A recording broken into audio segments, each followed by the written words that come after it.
Bonsoir à toutes et à tous et merci beaucoup de m'avoir suivi pour le live que j'avais fait tout à l'heure. Je vais encore une fois vous parler sur les différents ouvrages parce qu'il y a des questions qui m'ont été posées par rapport à ça. Alors je rappelle tout simplement qu'il y a un ouvrage qui est dédié pour le home studio et que je trouve que c'est intéressant d'avoir cet ouvrage parce que ça va vous permettre de mixer de la musique chez vous. Je le remontre encore une fois. Avec celui-ci, vous avez beaucoup de possibilités. Si je parcours un petit peu les pages à la volée, eh bien, on va voir comment positionner les micros pour faire de la prise du son, faire le bon choix de matériel pour faire de l'enregistrement et aussi mixer le son. Tout ce qui est conseil pour le mixage se trouve également dans cet ouvrage. Vous allez avoir une méthodologie qui va vous permettre d'avancer dans vos projets. En plus, dans cet ouvrage, vous allez avoir les différents plugins qui vont vous permettre de travailler le son de votre voix ainsi que d'autres plugins pour utiliser les instruments de manière très efficace. Il y a un chapitre qui est consacré au mastering, qui est la phase après le mixage. Ça va vous permettre de masteriser votre album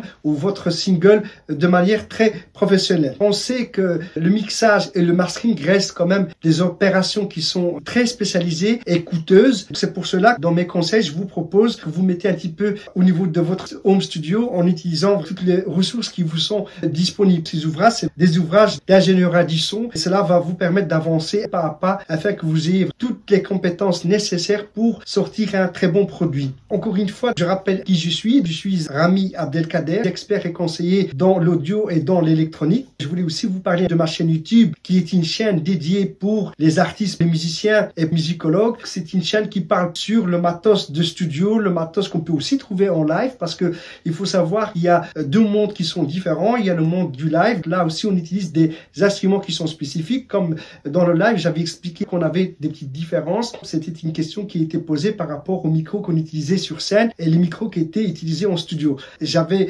expliqué qu'il y avait une différence au niveau des micros, qu'on a par famille les micros qui sont des micros dynamiques comme celui que moi j'utilise pour le moment. C'est un micro qui est plus dédié pour la scène, c'est un micro qu'on peut toucher avec la main, il est moins sensible. Par contre, si on est dans un studio d'enregistrement et qu'on veut faire une bonne prise de son avec un étendue de fréquence beaucoup plus important, on va utiliser des micros statiques qui sont dédiés pour l'enregistrement. On va parcourir, puisque comme on parle de la prise du son et qu'on parle de studio d'enregistrement, il faut savoir que la toute première phase qu'on doit avoir en tête lorsque on se rend dans un studio d'enregistrement ou bien lorsque on est dans un home studio et qu'on voudrait faire des enregistrements, eh bien la toute première chose qu'il faut déjà préparer un local qui est dédié pour faire de la musique, ça sera pas la même chose qu'un local avec lequel on va faire des répétitions entre amis ou bien entre groupes. C'est très important de bien connaître toutes ces méthodes pour pouvoir faire un bon enregistrement. Ça passera par la première phase qui est très importante, c'est d'avoir un local qui est traité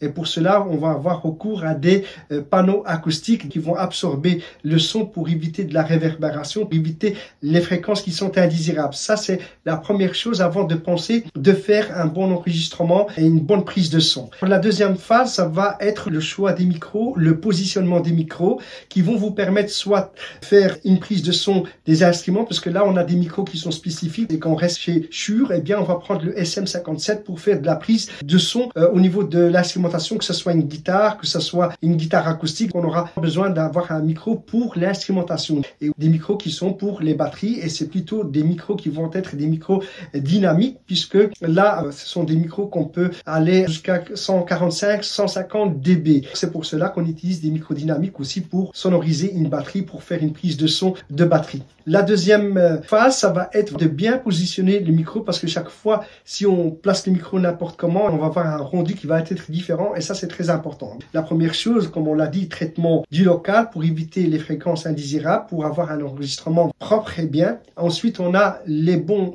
micros qui vont à la fois servir pour faire de l'instrumentation et on a des micros qui vont être spécifiques pour enregistrer la voix, qui sont des micros statiques et qui sont sensibles et on peut avoir une petite cabine qui est insonorisée pour pouvoir faire un bon enregistrement et puis le filtre anti-pop que je n'ai pas ici pour éviter les plosifs, les P, les B et que ça va être très important d'avoir une petite suspension pour suspendre avec un pied le micro parce que les micros statiques qui sont très sensibles, ils sont aussi à la fois très fragiles et on évite de les toucher à la main, on va les suspendre par une suspension spécifique avec un pied. Ensuite viendra cette phase pour faire de l'enregistrement, pour pouvoir écouter ce qu'on enregistre. On va avoir un recours à aura des moniteurs de studio pour pouvoir entendre le son, puisque celui qui va faire la prise du son doit entendre ce qu'il enregistre dans le logiciel, et pour cela, il doit avoir besoin de 2 moniteurs en face de lui qui vont former un triangle équilatéral qui vont lui permettre d'entendre le son de cette manière-là. Et ensuite, on va avoir recours à un casque comme par exemple celui que j'ai là, un casque fermé qui va permettre de mixer le son, qui va affiner le travail. Ça, c'est très important aussi de choisir un très bon casque avec un rendu qui va être neutre et ne pas prendre un casque qui va colorier le son. Le restant étant du matériel que vous avez besoin certainement comme au même titre qu'un ordinateur qui est le cœur dans votre home studio. Je prends en référence le home studio, mais le studio d'enregistrement, c'est la même chose. Et bien là, vous allez avoir aussi besoin d'une carte son pour faire des enregistrements simultanément de plusieurs instruments. Le prix aussi va varier en fonction des entrées et sorties et de la qualité des convertisseurs de la carte son. Je pense avoir tout dit au niveau des enregistrements et de la prise du son. J'espère que ma vidéo va vous servir, que vous allez prendre ces conseils pour éviter d'avoir des problèmes, pour gagner du temps et surtout que votre projet soit réussi.